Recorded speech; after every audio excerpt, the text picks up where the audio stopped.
Muy buenos días, mi nombre es Rodrigo Peñarredonda Dueñas, abogado, doctor en Derecho y Ciencias Políticas de la Universidad de Cartagena, especialista en docencia universitaria de la Universidad de Magdalena.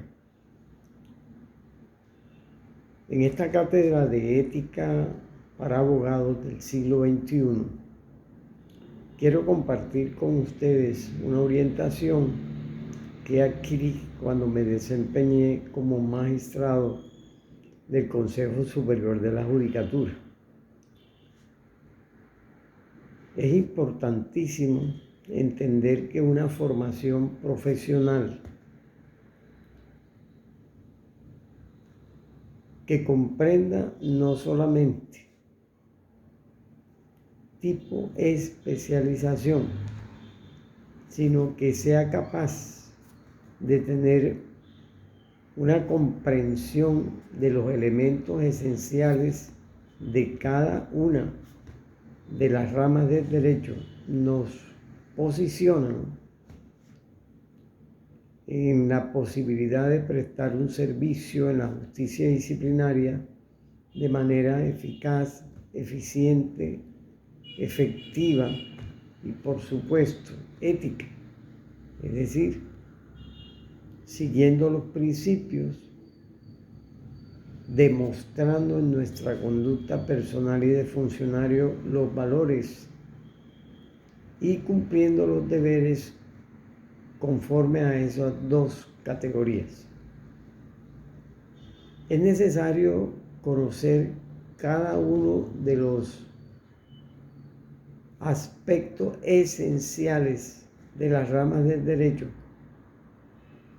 y de los temas que la forman, porque las quejas disciplinarias, las investigaciones y las sanciones eventualmente cubren todo el espectro del derecho.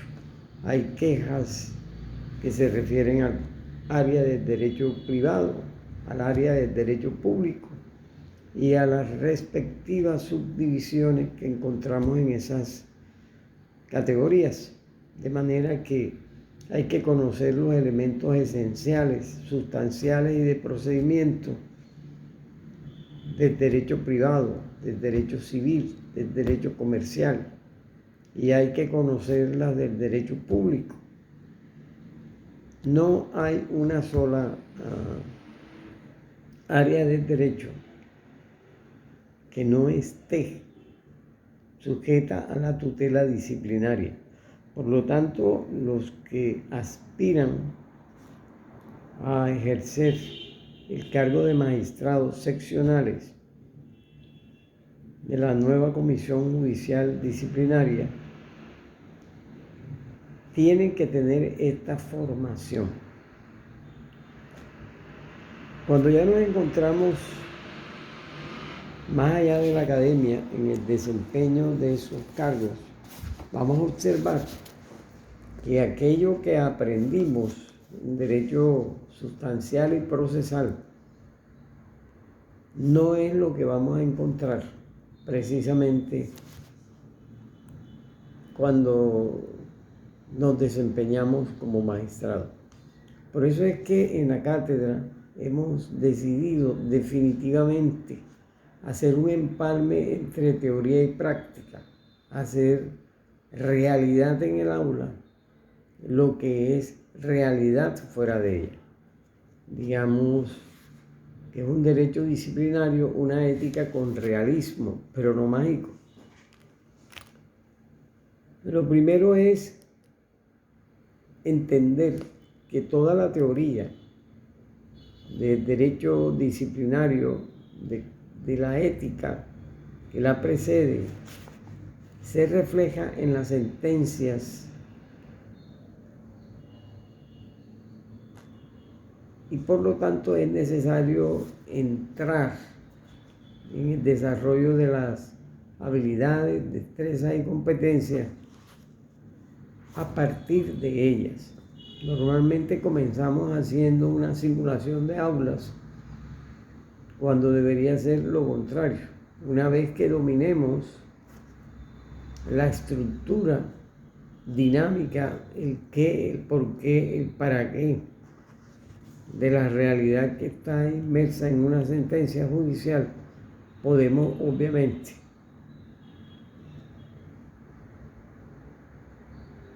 identificar, desarrollar y aplicar esos conceptos en la vida real. Tenemos aquí una sentencia del Consejo Superior de la Judicatura de la Sala Jurisdiccional Disciplinaria, con ponencia de la doctora Julia Emma Garzón de Gómez, y con un radicado que termina en 503-9401, 167-3537, que fue aprobado según acta de sala número 87. Lo primero que voy a motivarlos es que no lean el contenido de la sentencia. Fijémonos en la estructura, tal cual como nos pasa cuando abordamos la anatomía del ser humano. Inmediatamente nos vamos, además de la célula, nos vamos al sistema óseo, que es el soporte de nuestro cuerpo y su dinámica. Acá la dinámica del proceso se refleja en la estructura de la sentencia. Veamos, lo primero que identificamos y que debe contener toda sentencia son los siguientes elementos estructurales, como yo lo llamo. Y son estructurales porque no puede faltar ninguno. Y son estructurales porque son el soporte de la sentencia. Al minuto 6 encontramos los siguientes. Además del cuerpo arriba que identifica la providencia, tenemos número 1, el asunto. Número 2, los hechos y actuación procesal.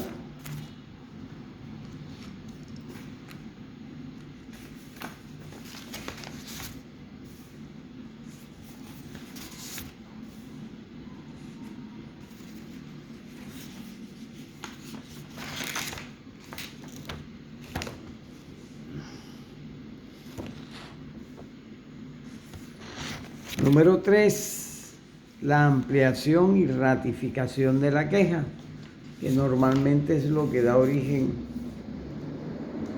a la investigación disciplinaria.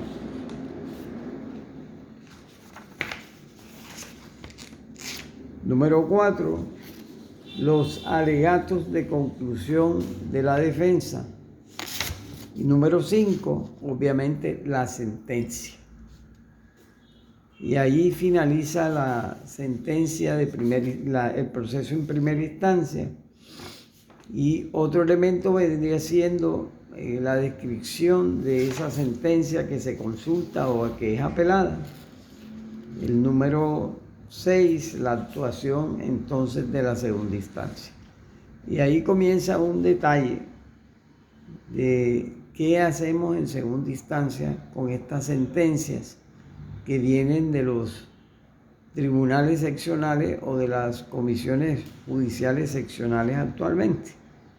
Pues lo primero que viene es las consideraciones que tiene la sala frente a esta sentencia que se consulta o que fue apelada. Y ahí se toca inmediatamente unos subtemas como son el de la competencia, el de la condición del sujeto disciplinario, los requisitos para sancionar, la tipicidad como otro elemento que se analiza en las consideraciones de la sentencia.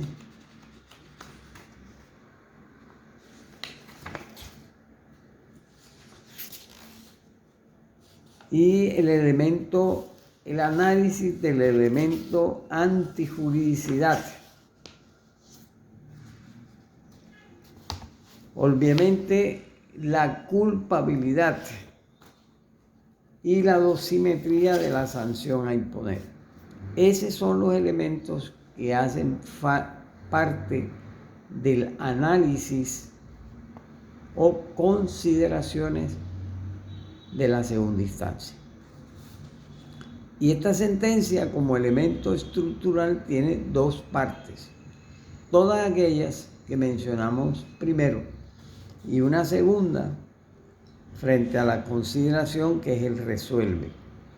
Y obviamente el resuelve siempre va a tener como elementos la decisión de si confirman o no la sentencia consultada o apelada. Lo segundo, una publicidad de la sentencia para que se anote, en el caso de ser una sentencia sancionatoria, en el Registro Nacional de Abogados. Y lo tercero es la orden de devolución del expediente a su lugar de origen.